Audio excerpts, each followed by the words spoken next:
Good morning, friends. Again, this is the second video for short answer question. So, now in this video, we will begin from A Pinch of Snuff. A Pinch of Snuff by Manohar Malgaonkar. So, A Pinch of Snuff is a chapter. It has been written by Manohar Malgaonkar. So, we will discuss some important short answer type question. The under secretary always obeyed Nanu Kaka, although he was never willing to do so. Why? Under secretary जो था वो नानू काका को हमेशा follow कर रहा था, ओबे कर रहा था, लेकिन वह ऐसा करना चाह नहीं रहा था, मन से नहीं चाह रहा था, लेकिन वह कर रहा था. Why? What is the reason? ऐसा क्यों? तो answer is the under secretary always obeyed Nanu Kaka because Nanu Kaka was a distinguished person and his guest. वो ऐसा इसलिए कर रहा था, अंडर सेक्रेटरी ओबे कर रहा था नानू काका को, क्योंकि नानू काका एक डिस्टिंग्विश्ड, एक विशेष स्पेशल पर्सन थे, खास आदमी थे, विशिष्ट आदमी थे. एंड हिज गेस्ट, उसके गेस्ट भी थे. Moreover he was his mother's brother. और actually moreover he was his mother's brother, उसकी माँ का वो भाई थे. What new role did नानू काका give the under secretary to play? Under secretary को कौन सा न्यू रोल दिया नानू काका ने प्ले करने के लिए? तो the new role which was to be played by the under secretary was the role of the driver in which he went to the minister's house. The under secretary appeared as if he were a liveried चौफियर, जैसे वो एकदम भाड़ा पर गाड़ी चलाने का काम करता हो, लिवरीड चौफियर. उसने बहुत बढ़िया रोल किया. Attempt a character sketch of Nanu Kaka. तो Nanu Kaka stands out as a clever and witty person. Witty मतलब प्रत्युत्पन्न मतित्व, मतलब बहुत बुद्धिमान आदमी, चालाक और बुद्धि वाला आदमी. He knows the tricks to be successful. He has no scruple while telling lies.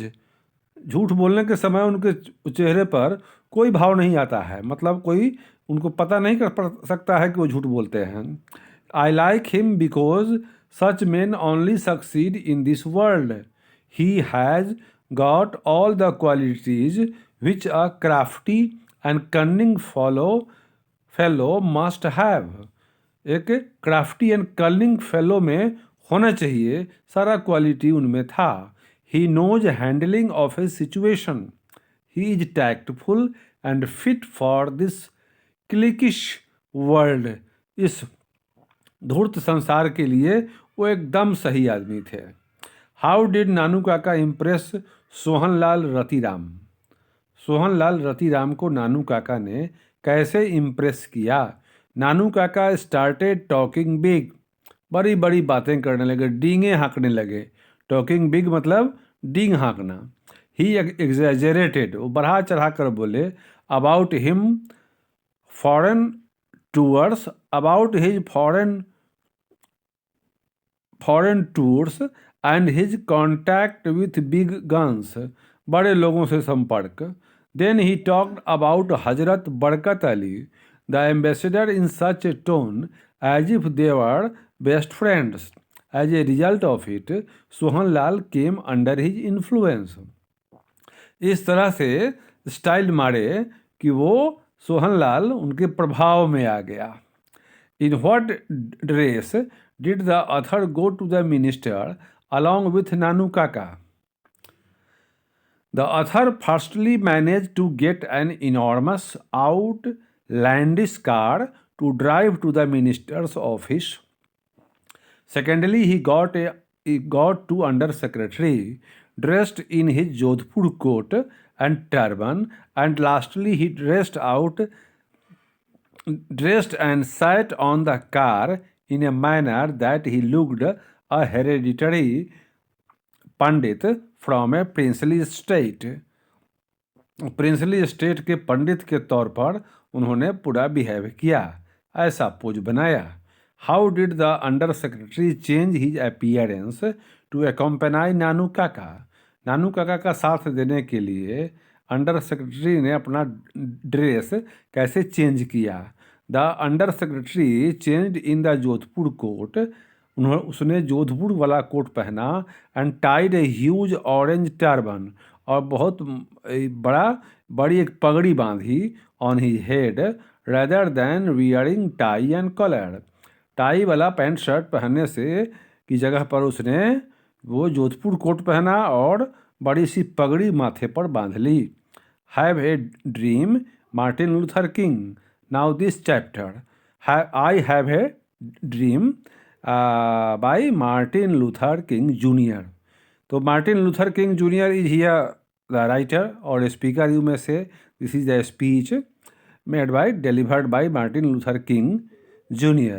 and the title is I Have a Dream. So question number 1, what does Martin Luther King say about the blacks in the US? What does Martin Luther King say about the life of Negroes? ये दोनों का answer एक ही होगा।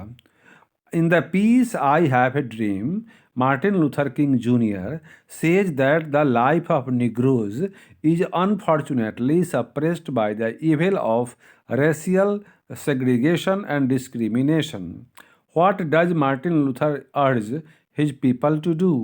Martin Luther urged his people to fight for the freedom, right, and justice for the Negroes. He wanted the support of the people in the freedom struggle of Negroes. ये मेरे दोस्तों, ये question आपको भी आई है, इसको बार बार देख के जाइएगा। What is the author trying to achieve through his speech? ये जो अथर है ये क्या साबित करना चाहता है अपने स्पीच से? The author wants to bring the listener under the profound impact of his speech. वो स्पीच के प्रभाव में लाना चाहता है अपने सुनने वालों को, श्रोताओं को। He wants to attract the listener towards the pitiable condition of the negroes. Negro की जो हालत दयनीय है अमेरिका में, उसकी तरफ ध्यान खींचना चाहता है अपने श्रोताओं का। He wanted the support of the people in the freedom struggle of Negroes. वो फ्रीडम स्ट्रगल में निग्रो का सपोर्ट चाहते हैं। If America is to be a great nation, what must become true? America को महान राष्ट्र बनना है तो क्या होना चाहिए? If America becomes a great nation, it should pay heed to the problems of Negroes. निग्रों की समस्या का समाधान करना चाहिए, उन पर ध्यान देना चाहिए। पी हीड, उन पर ध्यान देना चाहिए, अटेंशन देना चाहिए। Negroes should be imparted rights, उनको राइट मिलना चाहिए। America should prohibit racial discrimination, रंग के आधार पर जो भेदभाव होता है उससे बचना चाहिए, उसको नष्ट करना चाहिए। And work for the welfare of the Negroes, और निग्रोज के कल्याण के लिए उसे काम करना चाहिए, तब महान बनेगा America. Why and when will they thank the Almighty? They will thank the Almighty if they find freedom everywhere. It is on account of mercy. The black will be free from shackles of slavery and will enjoy every right like others. What is their pledge? उनकी शपथ क्या है? His pledge is to march ahead without turning back. They are not satisfied until they reach their destination. Their ultimate goal is to achieve freedom. What would be fatal for the nation? Nation के लिए दुर्भाग्यशाली दिन क्या होगा, या nation के लिए fatal मतलब बहुत खराब, वेरी बैड। तो सबसे खराब क्या होगा, वाई, और क्यों होगा? It would be fatal for the nation to overlook the urgency of the moment and to underestimate the determination of the Negro. This sweltering summer of the Negroes' legitimate discontent will not pass until there is an invigorating autumn of freedom and equality. जब तक freedom और equality नहीं मिलेगा तब तक Negroes की हालत ठीक नहीं होने वाली है। उनका जो डिसकंटेंट है, असंतोष है, वह समाप्त नहीं होगा। What are the trials and tribulations the author talks about? The trials and tribulations the author talks are the hardship and torments which the people undergo when they raise their voice against the dictatorial setup and injustice. सरकार के द्वारा नहीं, सत्ता के द्वारा क्रांतिकारियों के खिलाफ, परिवर्तन चाहने वालों के खिलाफ अत्याचार जो किया जाता है उसी को बोलते हैं ट्रायल्स एंड ट्रिब्यूलेशंस। अरेस्टिंग होती है, कोर्ट में सुनवाई होती है, उसी को कहते हैं trials and tribulations. What does Martin Luther Kings speech reveal? Martin Luther king के स्पीच से क्या पता लगता है? ये क्वेश्चन पहले भी आ चुका है। तो in his speech Martin Luther urged his people to fight for the freedom and right and justice for the negroes. An eloquent orator wins over the heart of the people and makes him walk in that direction which he wants.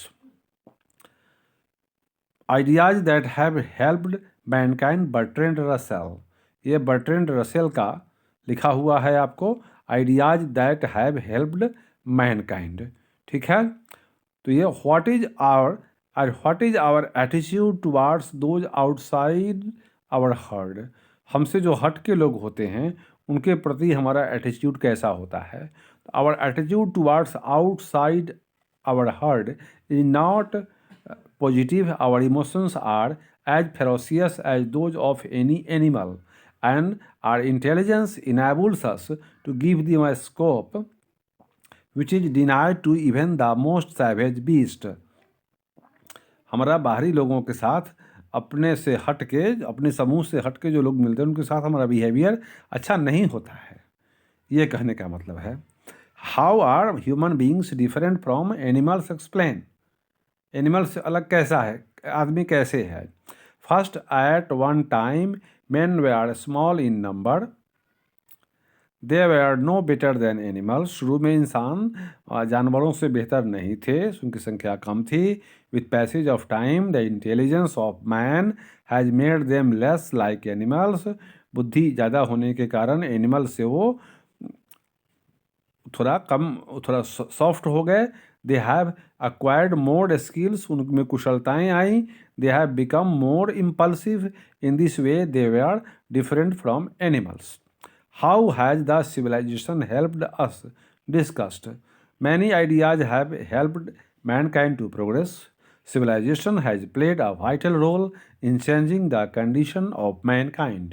Russell believes that the ideas and inventions have facilitated the problems.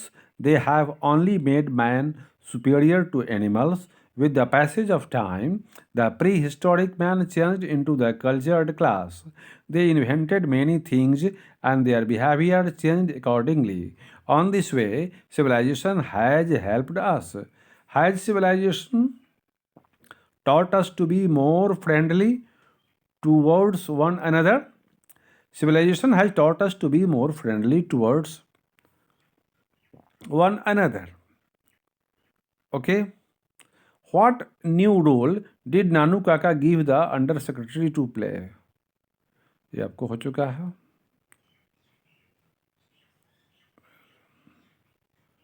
Good. So now this video is over. Again, I will provide some new videos for you from examination point of view. Thank you for viewing. Have a nice day.